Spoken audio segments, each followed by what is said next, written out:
We talked about a little bit earlier that how you were an athlete, man. I always see you at Those were the basketball games, football games.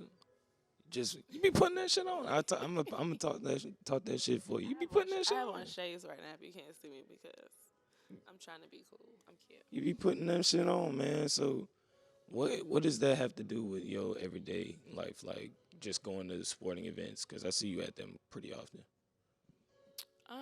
Well, I have a management company and I in a nonprofit, and there's a lot of the main premises. I was gonna get to that. I did Oh, research. Keep you go were. do your thing. Yeah, because I can't speak about one without making it make sense. For But sure.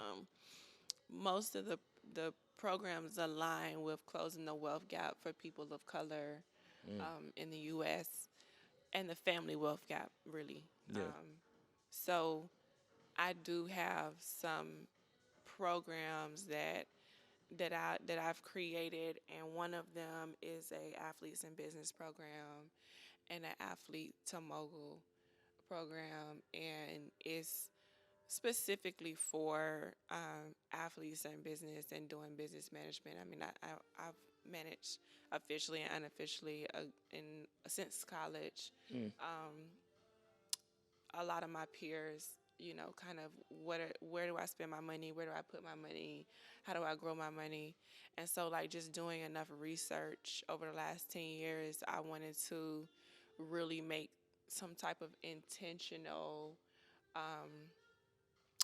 effort to put something out there that I mean, athletes, out of people of color, athletes right now are pound for pound receiving some of the biggest checks mm, that we've seen in history, and it's been growing over the last 5 to 10 for years. sure.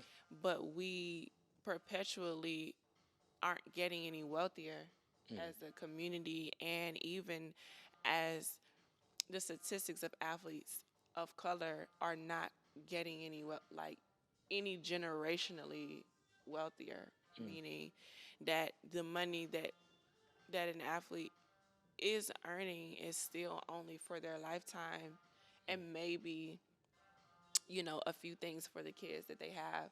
And this is not everybody. Like, obviously there are some standout athletes who have a good team around them who have become good investors, but it wasn't athletic culture in any real sport to, like, mm, have a fund, immediately invest. There weren't no team level programs when I was in college. There was no financial,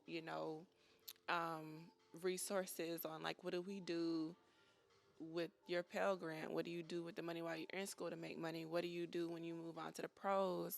for And sure. it's just been such a big gap there. So my management firm does do support for investment support, basically converting income into investments. And I'm building a fund with that to be able to make some investments and carry out investments on behalf of professional athletes. And also, I have a program at the team level um, that I'm pitching with certain teams Mm, to have a resource in house that at least the current and post players can mm. use if they're trying to get consulting or management of their portfolio.